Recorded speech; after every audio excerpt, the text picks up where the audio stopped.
Hey guys, welcome back. For this video, I'm going to show you how to hide online status on WhatsApp iPhone. So first, what you want to do is open up your WhatsApp.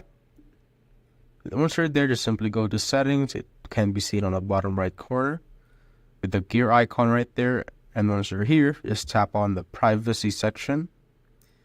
And here you will see the last seen and online. Just simply tap on that. And now you could pick your preference on either any of these, so who can see your last seen. You can set it to everyone, my contacts with exceptions, and nobody, and who can see whether you're online or not. You can set it that to everyone or same as last seen.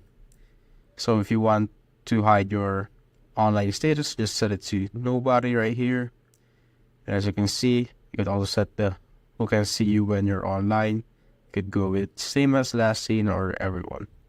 And that's basically it, guys. If you have found this video helpful, simply leave a like below or subscribe because it helps reach more people. See you on the next one.